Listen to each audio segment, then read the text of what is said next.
किसी चालक का प्रतिरोध किन किन बातों पर निर्भर करता है? किन किन बातों पर निर्भर करता है, ये हम लोग पढ़ने जा रहे हैं। आए समझ में? किन किन बातों पर निर्भर करता है, किसी चालक का प्रतिरोध किन किन बातों पर निर्भर करता है, यही हम लोग पढ़ रहे हैं ना, यही टॉपिक था। किसी चालक का प्रतिरोध किन किन बातों पर निर्भर करता है। सिंपल सा एक बात बता रहे हैं, देखिए आप पोल से जब तार लेकर के जाइएगा, आप ज्यादा दूरी तक लेकर के जाइएगा, तो आप थोड़ा सा एक्सपेरिमेंट यहाँ पर हम करेंगे, है ना। पोल पर से तार लेकर के जाइए, तो पोल पर क्या कीजिए, इलेक्ट्रिक पोल होता है ना, उस पर आप वोल्टेज को मेजर कर लीजिए, ठीक है, वोल्टेज को मेजर कर लीजिए। अब मान लीजिए कि आप जो है कम से कम 100 मीटर दूरी पर लेकर के गए, तो 100 मीटर की दूरी पर जाकर के फिर से वोल्टेज को मेजर कर लीजिए। आपको पता चलेगा कि जो वोल्टेज वहां था वो वोल्टेज यहां आपको नहीं मिलेगा। ऐसा क्यों हुआ? करंट आपको वो नहीं मिलेगा जो आपको वहां मिला था। आए समझ में? इसके पीछे रीजन है कि जब ज्यादा दूर तक तार को बढ़ाया जाता है ना, तो उसमें रेजिस्टेंस का मान क्या होता है? बढ़ जाता है। और जैसे रेजिस्टेंस का मान बढ़ेगा, करंट का फ्लो क्या होगा? कम हो जाएगा। और जब करंट का फ्लो कम हो जाएगा तो ओम के नियम से भी क्या हो जाएगा? कम हो जाएगा। पढ़े था ना ग्राफ से, भी समानुपाती आई होता है ना। जब आई कम होगा तो भी क्या हो जाएगा? कम हो जाएगा। चाहे भी कम होगा तो आई क्या हो जाएगा? कम हो जाएगा। बात समझ में रहा है? तो सबसे पहला, किसी चालक का प्रतिरोध किन किन बातों पर निर्भर करता है, तो सबसे पहली बात हम यहाँ पर बता रहे हैं, कोई भी चालक है वो कितना लंबा है ना, कितना लंबा है उसका प्रतिरोध उस पर निर्भर करता है। इतना ही नहीं, हर चालक का एक क्रॉस सेक्शनल एरिया होता है। क्रॉस सेक्शनल एरिया समझते हो? क्रॉस सेक्शनल एरिया कहने का मतलब, मान लीजिए कि ये तार हो गया, ठीक है, और जब इसको काटेंगे तो यहाँ पर एक सर्कुलर एरिया बनेगा ना, है ना। हो सकता है ये मान लीजिए सिलेंड्रिकल है तो काटने पर सर्कुलर बनेगा। हो सकता है मान लीजिए कि ये एक बीम के जैसा है ना, तो काटेंगे तो स्क्वायर बनेगा ना। तो जैसा मतलब ज्यादातर तार तो गोलाई में ही होता है ना, गोलाई में कट करेंगे तो यहाँ पे सर्कल बनेगा ही। तो इस तरह का जो क्षेत्रफल होता है इसको क्रॉस सेक्शनल एरिया बोलते हैं। क्या बोलते हैं? Cross sectional area. हिंदी में इसको बोला जाता है अनुप्रस्थ काट का क्षेत्रफल। क्या बोलते हैं? अनुप्रस्थ काट का क्षेत्रफल इसको बोला जाता है। आए समझ में? देखिए, ये क्षेत्रफल यदि बढ़ने लगे चाहे घटने लगे तो इसके मान पर भी, है ना, प्रतिरोध का मान निर्भर करता है। ऐसा समझ में? इसके मान पर भी प्रतिरोध का मान निर्भर करता है। ऐसा समझ में? तो दो बातें हम लोग देखे कि चालक का प्रतिरोध, है ना, लंबाई के अकॉर्डिंग प्लस अनुप्रस्थ काट के क्षेत्रफल के अकॉर्डिंग। ऐसा समझ में? तो कोई भी यदि आप चालक ले लेते हैं, है ना, इसका कुछ ना कुछ लंबाई होता है, और ये इसका क्रॉस सेक्शनल एरिया ए होता है। ये देखो, ये चालक हो गया। क्या हो गया? चालक, है ना। इसकी लंबाई क्या है? एल है, और इसका अनुप्रस्थ काट का क्षेत्रफल क्या है? ए है। बात समझ में आ रहा है? अनुप्रस्थ काट का क्षेत्रफल क्या है? ए है। अब देखो, अब यहां पर ये चीज देखेंगे कि लंबाई वही रहना चाहिए, है ना। लंबाई यदि वही रहेगा, है ना, तो चाहे तो हम क्षेत्रफल को क्या कर सकते हैं? बढ़ा सकते हैं, घटा सकते हैं। लंबाई वही रहे, क्षेत्रफल को आप घटा बढ़ा दो। ऐसे समझ में? क्षेत्रफल को आप घटा बढ़ा सकते हो, चाहे क्षेत्रफल को फिक्स कर दो, लंबाई को घटा बढ़ा सकते हो। ऐसे समझ में? तो इसके अकॉर्डिंग हमको देखना है। यदि लंबाई देखना है तो फिर हमको क्षेत्रफल को कांस्टेंट रखना पड़ेगा, है कि नहीं। यदि क्षेत्रफल देखना है तो फिर लंबाई को हमको कांस्टेंट रखना पड़ेगा, है कि नहीं। यानी कहने का मतलब, एक पेन लाओ जी, तीनों पेन लाओ, वो ब्लैक वाला लाओ। देखिए, आप गौर से देखिए, ये तीनों का लंबाई सेम है, ये पेन देखिए, आप इस पेन को देखिए, इस पेन को देखिए, देखिए तीनों का लंबाई मान लीजिए सेम है, ठीक है। लेकिन आप तीनों का क्रॉस सेक्शनल एरिया देखिए, है कि नहीं। देख रहे हैं ना, इसका ज्यादा है, इसका इससे कम है, और इसका इससे कम है। देख रहे हैं ना। और मैं आपसे पूछूं कि मान लीजिए कि इसमें करंट फ्लो किया जाए, है ना, तो बताइए किस वाले में प्रतिरोध सबसे ज्यादा होगा, किस वाले में प्रतिरोध सबसे कम होगा। लंबाई तीनों का सेम है, बताइए किस में ज्यादा होगा?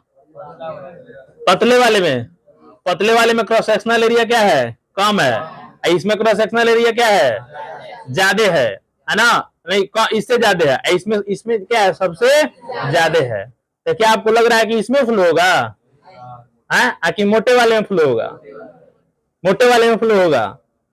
हाँ, मोटे वाले में फ्लो होगा। ऐसे समझ में, इसका लंबाई फिक्स है ना, लेकिन एरिया इसका क्या हो रहा है? घट बढ़ रहा है। तो यहाँ पे चालक का प्रतिरोध जो है किन बातों पर निर्भर करता है? तो जहां क्रॉस सेक्शनल एरिया ज्यादा हुआ है ना, उसमें करंट ज्यादा फ्लो होगा।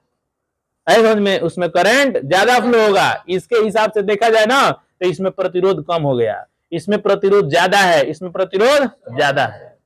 समझ में, इसमें प्रतिरोध ज्यादा है। इसका मतलब क्या हुआ कि किसी भी चालक में जब हम विद्युत धारा प्रवाहित करेंगे, है ना, तो उसमें उपस्थित प्रतिरोध उस चालक के लंबाई का सीधा समानुपाती होता है। चालक के लंबाई का सीधा समानुपाती होता है। यहाँ ए अचर है। क्या है? ए क्या है? अचर है। ए नहीं बदल रहा है, एल बदल रहा है। कौन बदल रहा है? एल। एल यदि बढ़ जाए तो प्रतिरोध भी क्या होगा? बढ़ जाएगा। एल यदि कम हो जाए तो प्रतिरोध भी क्या हो जाएगा? कम हो जाएगा।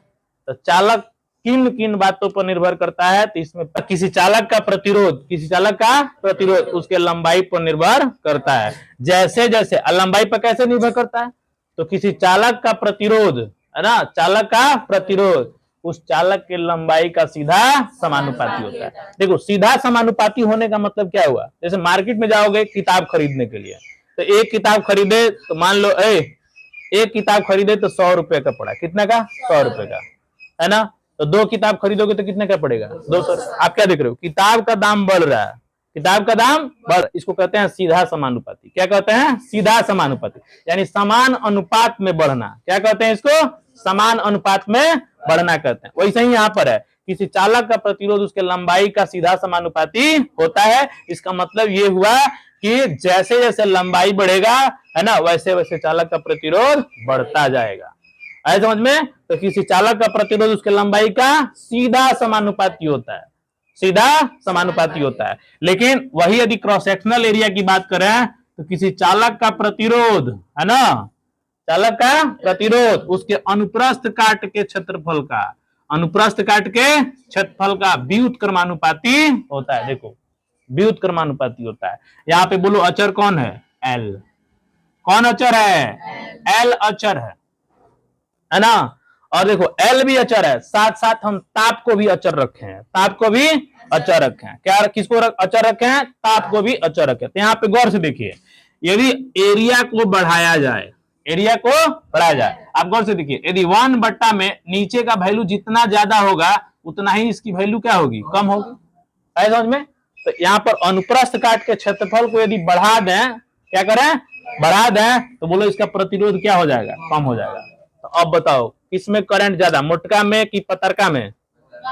हाँ, मोटका में, है ना। मोटका का अनुप्रस्थ काट का क्षेत्रफल क्या है? देखो, ज्यादा है ना, ज्यादा है ना। पतरका का क्या है? कम है। तो बोलो प्रतिरोध किसमें ज्यादा होगा? पतरका में। यहाँ पे देखो, इसको ये बढ़ेगा ना, ए का मान बढ़ेगा ना, तो इस आर का मान क्या होगा? घटेगा। ऐसे समझ में, आर का मान घटेगा। इसलिए इसका मतलब ये हुआ कि मोटा कोई आदमी होगा तो उसमें करंट तेजी से फ्लो होगा, है ना। पतरका में कम फ्लो होगा। कहाँ है? क्योंकि मोटका का प्रतिरोध क्या है? कम है। अब पतरका का प्रतिरोध क्या है? ज्यादा है। समझ आ गया? तो मोटका का प्रतिरोध और पतरका का प्रतिरोध याद रखिएगा। मोटका का प्रतिरोध कम होता है, पतरका का प्रतिरोध ज्यादा होता है। यानी मोटका पतरका कहने का मतलब इसका अनुप्रस्थ काट का क्षेत्रफल, अनुप्रस्थ काट का क्षेत्रफल, यानी किसी चालक के अनुप्रस्थ काट का क्षेत्रफल के अनुसार उस चालक का प्रतिरोध बदलते रहता है। कैसे बदलते रहता है? तो किसी चालक का प्रतिरोध उसके अनुप्रस्थ काट के क्षेत्रफल का व्युत्क्रमानुपाती होता है। व्युत्क्रमानुपाती माने उल्टा। व्युत्क्रमानुपाती का मतलब उल्टा। व्युत्क्रमानुपाती का मतलब क्या हुआ? जैसे 2 आदमी एगो गड्ढा को खोदेंगे 5 दिन में। कितना दिन में? मान लो 10 दिन में खोद रहे हैं, है ना। तो और इसमें आदमी बढ़ा दे तो दिन का संख्या क्या होगा? कम होगा ना। देखो, आदमी बढ़ रहा है तो गड्ढा खोदने का दिन का संख्या क्या हो रहा है? कम हो रहा है। इसको व्युत्क्रमानुपाती कहते हैं। क्या कहते हैं? व्युत्क्रमानुपाती, है ना। तो समानुपाती और व्युत्क्रमानुपाती समझ में आ रहा है ना। तो वैसे ही ये व्युत्क्रमानुपाती है, यानी चालक का प्रतिरोध आर जो होता है है ना, उस चालक के अनुप्रस्थ काट के क्षेत्रफल का व्युत्क्रमानुपाती होता है। बात सबको समझ आ रही है? सबको समझ आ रही है ना? हाँ, किसी चालक का प्रतिरोध उसके लंबाई का सीधा समानुपाती होता है। आए समझ में? लंबाई का सीधा समानुपाती है। कब? जब उसका अनुप्रस्थ काट का क्षेत्रफल क्या हो? अचर हो। आए समझ में? और उसी चालक का प्रतिरोध उसके क्रॉस सेक्शनल एरिया का व्युत्क्रमानुपाती। कब? जब उसका एल क्या हो? अचर। दो बातें समझ आ गई? दो बातें समझ आ गई? तो किसी चालक का प्रतिरोध है ना किन किन बातों पर निर्भर करता है, इसमें दो बातें हम लोग पढ़ लिए। बोलो पढ़ लिए कि नहीं पढ़ लिए? बोलो पढ़ लिए कि नहीं पढ़ लिए? हाँ, किसी चालक का प्रतिरोध चार बातों पर निर्भर करता है, जिसमें हम दो बातें पढ़े हैं और दो बातें अभी बाकी है। दो बातें अभी बाकी है ना? समझ में? देखो, चालक का प्रतिरोध किन किन बातों पर निर्भर करता है, ठीक है? उसके लंबाई पर, उसके अनुप्रस्थ काट के क्षेत्रफल पर। उसके लंबाई का सीधा समानुपाती होता है और चालक का प्रतिरोध उसके अनुप्रस्थ काट के क्षेत्रफल का व्युत्क्रमानुपाती होता है। ये दिखाएगा व्युत्क्रमानुपाती। क्या दिखाएगा? व्युत्क्रमानुपाती। और ये क्या है? समानुपाती। क्या है? समानुपाती। क्या है ये? समानुपाती। समानुपाती माने समान अनुपात में बढ़ना, है ना? व्युत्क्रमानुपाती माने उल्टा बढ़ना। एगो बढ़ेगा तो एगो घटेगा। क्षेत्रफल बढ़ेगा तो प्रतिरोध क्या होगा? घटेगा। समझ में? क्षेत्रफल बढ़ेगा तो प्रतिरोध क्या घटेगा, है ना? लड़का सबको देखे बीच में टेक लगा देते हैं, इधर बैठता है, इधर बैठता है तो ऊपर जाता है, इधर बैठता है तो ऊपर जाता है कि नहीं? तो समझ लेना, याद कर लेना इसको। जब भी आए अनुक्रमानुपाती तो याद कर लेना, खिलौना। ठीक है? समझ आ गया? तो दो बातों पर निर्भर करता है। चलिए अगला बात हम आपको बता रहे हैं। अगला बात क्या है? देखो, हर चालक जो है ना अलग अलग पदार्थ का बना होता है ना? कोई सोना का बना है, कोई चांदी का बना है कि नहीं? और कोई लोहा का बना है, कोई तांबे का बना है। हर हर हर धातु, है ना, अलग अलग, है ना? हर धातु का गुण क्या होता है? अलग अलग होता है कि नहीं? अलग अलग होता है, बना है, अलग अलग मटेरियल का बना है। ऐसे समझ में? तो चालक जो होता है ना अलग अलग पदार्थ से बना होता है, और अलग अलग पदार्थ होने की वजह से भी उसका जो प्रतिरोध जो है घटते बढ़ते रहता है। अभी कैसे पता चलेगा? तो जब इन दोनों को मिलाओगे ना, इन दोनों को, देखो ये हो गया इक्वेशन नंबर 1 और ये हो गया इक्वेशन नंबर 2। बात समझ में आ गया? तो ये हो गया इक्वेशन नंबर 2। मान लीजिए कि इसको यहां से मिटा दिए, मिट गया, है ना? दो इक्वेशन हमारे पास है, गौर से देखिए, 1 और 2। अब इन दोनों को हम एक इक्वेशन में डाल देंगे। कैसे डाल देंगे? इस प्रकार देंगे कि R समानुपाती L है, अब व्युत्क्रमानुपाती A है। एक इक्वेशन में घुस गया। समझ में? तो ये भी एग्जाम में पूछता है। R समानुपाती, एक में दोनों दिया हुआ है, L का सीधा समानुपाती है और A का व्युत्क्रमानुपाती है। समझ में? जैसे यहां से समानुपात हटा तो यहां पर एगो आ जाएगा गोला बारूद लेके, है ना, जिसका नाम होगा रो। क्या नाम होगा? इसको रो बोलते हैं। क्या बोलते हैं? रो। क्या बोलते हो? रो। रो रो आ जाएगा। समझ में? क्या आ जाएगा? रो। यानी समानुपाती हटाने के लिए आ गया। कौन आ गया? रो। याद करो, ओम के नियम में समानुपाती हटाने के लिए कौन आया था? ओम के नियम में समानुपात को हटाने के लिए कौन आया था? आ रहा था ना? वैसे ही इसमें भी समानुपाती हटाने के लिए कौन आ गया? रो। कौन आ गया? रो। कौन आ गया? रो। आर क्या था? आर क्या था? नियतांक। चालक का क्या था? चालक का प्रतिरोध। चालक का प्रतिरोध। चालक का प्रतिरोध। वैसे ही ये कुछ लेकर आया है ना? क्या लेकर आया है? तो इसको कहते हैं रो। इसे कहा जाता है चालक की प्रतिरोधकता। क्या बोलते हैं इसको? चालक की प्रतिरोधकता। चालक की प्रतिरोधकता यानी चालक जो होता है ना अलग अलग प्रकार के मटेरियल का बना होता है। इसको कहते हैं चालक की प्रकृति। क्या कहते हैं इसको? चालक की प्रकृति। है समझ में? तो तीसरा बात हम लोग याद रखेंगे। पहला याद रखेंगे समझ में? हाँ, तो चालक की प्रकृति पर निर्भर करता है। किस समझ आ गया? है तो तीसरा बात हम लोग याद रखेंगे। क्या? पहला बात याद रखेंगे कि चालक का प्रतिरोध उसके लंबाई पर निर्भर करता है, दूसरा उसके अनुप्रस्थ काट के क्षेत्रफल पर निर्भर करता है, और तीसरा उसके प्रकृति पर, चालक के प्रकृति पर निर्भर करता है। और चालक के प्रकृति को हम प्रतिरोधकता से बताते हैं। किससे बताते हैं? प्रतिरोधकता से। किससे बताते हैं? प्रतिरोधकता। प्रतिरोधकता को किससे सूचित किया जाता है? रो से। किसे सूचित करते हैं? रो से। यही बताता है चालक की प्रकृति, है ना। चालक जो है अलग अलग पदार्थों के मिलकर बना होता है, इसलिए चालक की प्रतिरोधकता अलग अलग होती है। आए समझ में? चालक की प्रतिरोधकता अलग अलग होती है। अब गौर से देखिए, यहां से यदि हम इस इक्वेशन से निकालें, है ना, रो की वैल्यू, तो आपको पता चलेगा कि RA/L होगा। बोलो होगा कि नहीं होगा? RA/L होगा। गौर से देखो, RA/L हुआ। क्या हुआ? RA/L हुआ। यानी इसका कहने का मतलब यह हुआ कि इसमें से यदि हम R को देखें तो R समानुपाती रो है। R समानुपाती रो है। इसका कहने का मतलब यह हुआ कि किसी चालक का प्रतिरोध उसके प्रतिरोधकता के अनुसार घटते बढ़ते रहता है ना। यदि किसी चालक की प्रतिरोधकता अधिक है तो उसका प्रतिरोध भी क्या होगा? अधिक होगा।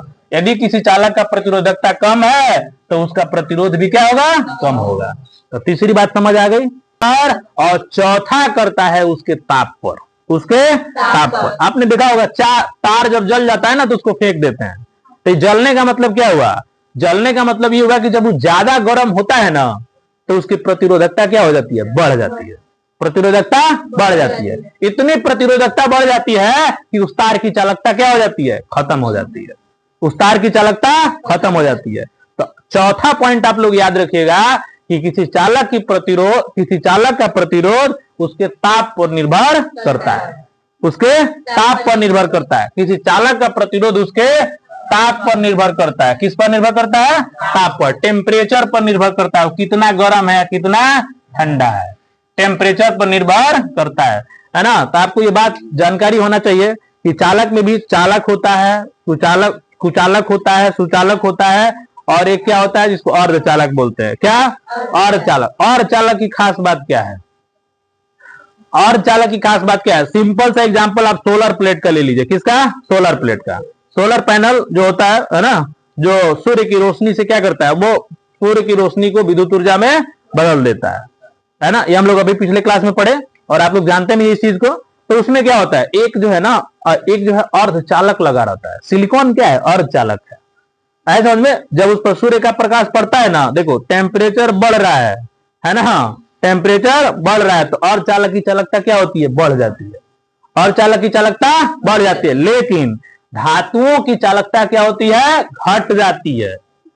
धातुओं की चालकता घट जाती है। जब धातु को हम टेम्परेचर देंगे, है ना, यानी गर्म हो जाएगा, तो उसकी चालकता क्या हो जाती है? कम हो जाती है। ऐसा में देखते हो, जब ज्यादा देर तक कोई इंस्ट्रूमेंट हम चलाते हैं तो बीच बीच में वो गर्म होने लगता है, और गर्म होकर के वो बंद होने लगता है। इसका मतलब उसमें करंट का बहाव क्या हो जाता है ना। करंट का बहाव जो है, मतलब बहाव में जो है दिक्कतें आने लगती है, और धीरे धीरे जब ज्यादा गर्म हो जाता है तो तार क्या होता है? जल जाता है। तार जब जल जाता है तो किसी काम लायक नहीं रहता है, उसको क्या करते हैं? फेंक देते हैं, है ना। इसका मतलब क्या हुआ? किसी चालक का प्रतिरोध, है ना, उसके ताप पर भी निर्भर करता है। चालक का प्रतिरोध ताप बढ़ने से बढ़ता है, ताप बढ़ने से बढ़ता है, और ताप घटने से क्या होता है? घटता है। लेकिन अर्धचालक का प्रतिरोध ताप बढ़ने से घटता है। अर्धचालक का प्रतिरोध ताप बढ़ने से क्या होता है? घटता है। ताप बढ़ेगा ना तो अर्धचालक का प्रतिरोध क्या होगा? घटेगा।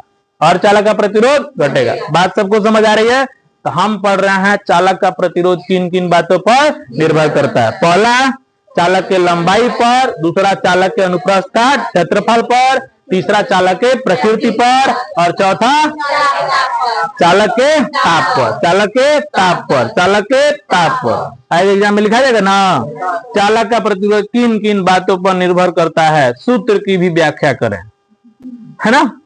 तो सूत्र की व्याख्या करेंगे तो आप क्या कहिएगा? चालक का प्रतिरोध निम्न 4 बातों पर निर्भर करता है ना। निम्न 4 बातों पर निर्भर करता है। पहला, चालक के लंबाई पर। इसमें क्या लिखेगा? जैसे जैसे चालक की लंबाई बढ़ती है वैसे वैसे चालक का प्रतिरोध बढ़ जाता है। जैसे दूसरा का चालक के अनुप्रस्थ काट के क्षेत्रफल पर। है ना। जैसे जैसे चालक का अनुप्रस्थ काट का क्षेत्रफल बढ़ता है वैसे वैसे उसका प्रतिरोध घटता है। ऐसे समझ में, घटता है। या जैसे जैसे अनुप्रस्थ काट का क्षेत्रफल घटेगा वैसे वैसे चालक का प्रतिरोध बढ़ता है। ऐसे समझ में, बढ़ता है। तो एक से फॉर्मूला समानुपाती R समानुपाती L निकलेगा, दूसरे से R समानुपाती 1/A निकलेगा, R व्युत्क्रमानुपाती A, यानी इसको हम पढ़ेंगे R समानुपाती 1/A, R व्युत्क्रमानुपाती A। यहाँ पे ध्यान देना, पढ़ने में थोड़ा सा अंतर है ना। ऐसे समझ में, व्युत्क्रमानुपाती A, ऐसे समझ में, दोनों को जब मिलाएंगे तो मिलेगा R समानुपाती L/A। समानुपाती जैसे हटेगा वहां पर आ जाएगा रो। कौन आ जाएगा? रो। R बराबर रो इंटू L/A। रो क्या है? तो चालक की क्या है? प्रतिरोधकता है। यानी चालक अलग अलग पदार्थों से मिलकर बना होता है, इसलिए उनका प्रतिरोध भी क्या होता है? अलग अलग होता है। और जिस चालक की प्रतिरोधकता अधिक होती है, जिस चालक की प्रतिरोधकता अधिक होती है उसका चालक का प्रतिरोध क्या होता है? अधिक होता है। तो तीन बातें हो गई है ना चालक के प्रकृति पर। तो फॉर्मूला निकल के आ जाएगा। और चौथा है चालक के ताप पर। जिस चालक का ताप जो है ज्यादा होता है उसका प्रतिरोध उतना ही अधिक होता है। ऐसे समझ में, उतना ही अधिक होता है। तो एक कॉन्सेप्ट आज क्लियर हो गया कि चालक का प्रतिरोध किन किन बातों पर निर्भर करता है। क्लियर? चालक का प्रतिरोध किन किन बातों पर निर्भर करता है। अब यहां पर एक चीज आप लोगों को समझना है, मैं आपको बता दूं, है ना, कि जो चालक होता है ना, चालक, इसका जो क्रॉस सेक्शनल एरिया होता है ये सर्कुलर होता है। क्या? सर्कुलर। यदि इसको व्यू करेंगे ना तो ये सर्कल दिखेगा। कैसा दिखेगा? सर्कल। इसका रेडियस क्या होना चाहिए? R होना चाहिए।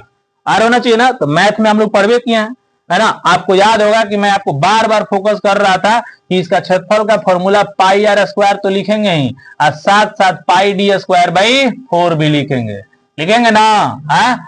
ऐसे समझ में, πd²/4 लिखेंगे। तो जब न्यूमेरिकल आ जाए तो इस तरह से आपको उसमें दिया होगा अनुप्रस्थ काट, है ना, वृत्ताकार है, उसकी त्रिज्या R है, त्रिज्या R है, चाहे व्यास इतना दिया हुआ है। ऐसे समझ में। तो आप ये फॉर्मूला त्रिज्या के लिए लगा लो और ये फॉर्मूला डायरेक्ट लगा लो, आपको ज्यादा कैलकुलेशन नहीं करना पड़ेगा, है ना।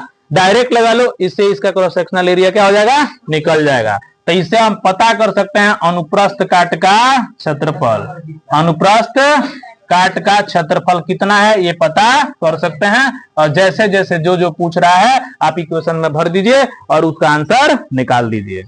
ऐसे समझ में, उसका आंसर निकाल दीजिए। बात आ रहा है समझ में? उसका आंसर निकाल दीजिए, है ना। तो चालक का प्रतिरोध किन किन बातों पर निर्भर करता है? ऐसे समझ में, किन किन बातों पर निर्भर करता है। चलिए, यहां से प्रश्न आ रहा है कि प्रतिरोधकता का ऐसा ही मात्रक क्या बनेगा?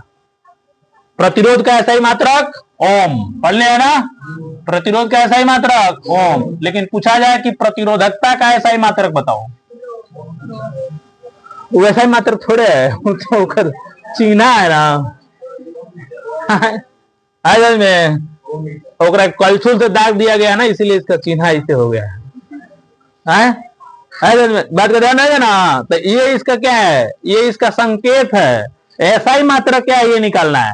तो गौर से देखो यहाँ पर, सभी लोग गौर से देखिए, हमारे पास फॉर्मूला है रो बराबर RA इंटू L/A, है कि नहीं है?